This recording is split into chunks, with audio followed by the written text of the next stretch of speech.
Alright, man. Today we're going to explore how some of the most influential historical figures could embody the chaos and complexity of the Dark Knight's rogues gallery.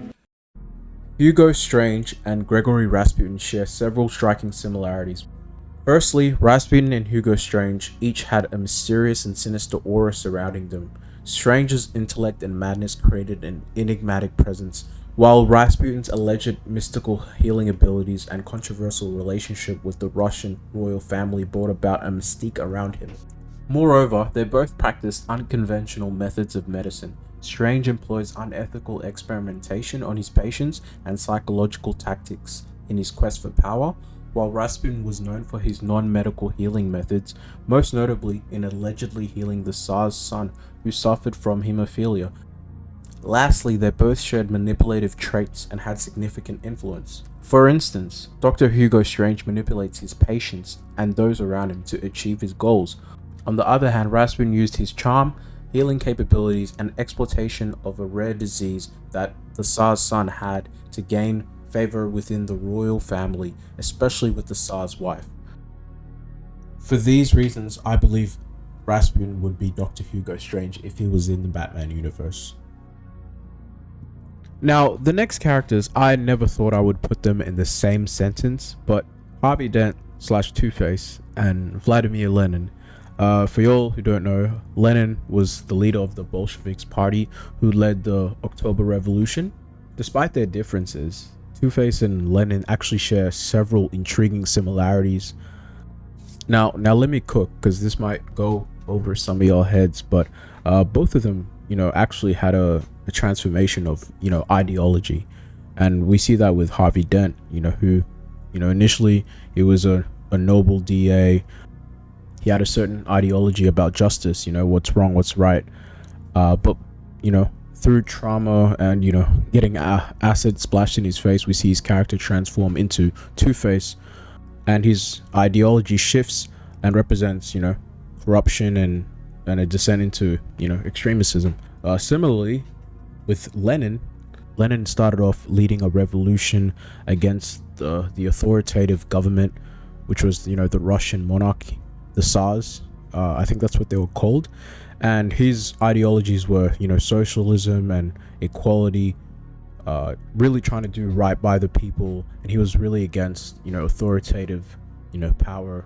And he split from the Mensheviks party and, started his own Bolshevik party and led the revolution there. After he won the revolution and he attained power, we see that his ideology shifts because he starts using his power in an authoritative way, through, the Cheka, which was the private police department of, the Bolsheviks party. And they carried executions, arrests without repercussions or no limits from the government, which shows a departure from his original ideology. Another key similarity is the impact of trauma and conflict that had a play or role in the transformation of that ideology. With Harvey Dent, we obviously see the main trigger of his transformation was a traumatic event, which in some canons, he got splashed by acid, but in the Dark Knight, he lost Rachel in an explosion and it disfigured his face, and that was what triggered him to become Two-Face. In the same light, with Lenin, the trauma, I guess, at that time was World War One, the greatest war humanity has ever seen. And also the instability of, the Russian government, and it was also a trigger as well. Another interesting thing I found amongst both of these characters is the duality they have in their nature as a character. With Harvey Dent, we see that he's the embodiment of pursuit of justice and chaotic vengeance at the same time, with Two-Face and Harvey Dent, which represents, the conflict between good and evil. So he's literally fighting himself. So Two-Face is literally the flip side of Harvey Dent. So his whole character is based off of duality. Similarly, Lenin's duality is actually seen through his actions. Before the revolution, before and during the revolution, he was an advocate for a proletarian revolution, and he was really focused on the people and socialism and a more peaceful approach. But as time goes on and as he consolidated his own power, we see a change He starts incorporating ruthless tactics. He starts executing people, and he eventually starts being the very thing he hated. Lastly, the other thing they have in common is their use of symbols. Harvey Dent uses the coin flip to represent chance and fate, reflecting on his psychological struggle between his past hero and his current villainy, whereas Vladimir Lenin uses symbols like the hammer and the sickle to represent the working class, and using powerful imagery to unify and mobilize the masses around his revolutionary vision. All in all, Lenin and Harvey Dent's stories serve as a cautionary tale about the fine line between idealism and extremism, showcasing how an individual can change dramatically based on experience and choices and external factors. So yeah, it kind of blew my mind finding out how similar both characters were. The next on the list isn't just one character, it's actually a group, which are the Court of Owls. Now, being honest, I did find some difficulty pinning one group that resembles the Court of Owls.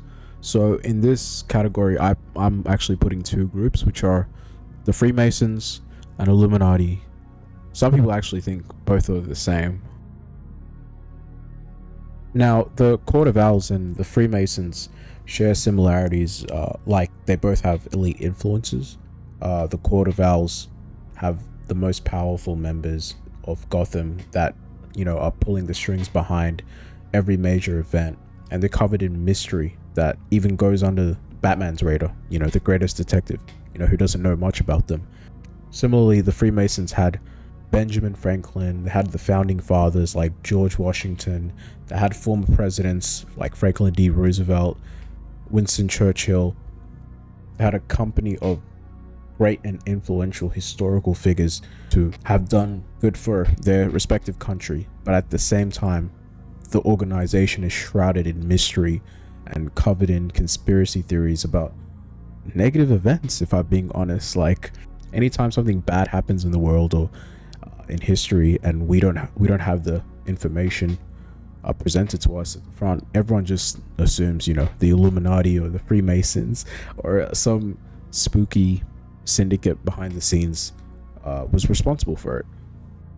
Another similarity they share is exclusivity and secrecy. These groups operate in secrecy, they have hidden agendas that we don't know about. Obviously, getting in is not as easy as, getting into your local country club. The Court of Owls conceals its influence over Gotham's elite. The Freemasons are known to have discreet rituals and private meetings.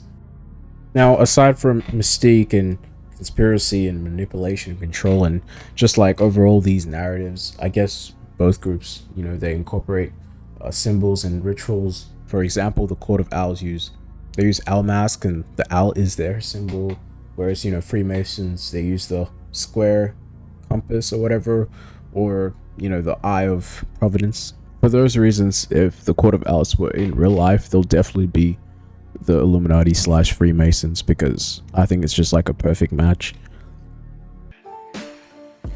But yeah, let me know what you guys think. Comment down below your thoughts, if I got anything wrong, if I got anything right or got anything wrong, or if you enjoyed the list. I'm definitely going to do a part 2. Yeah, also comment who you want next. Maybe they'll be in the next video. Yeah, I'm definitely trying to keep this going.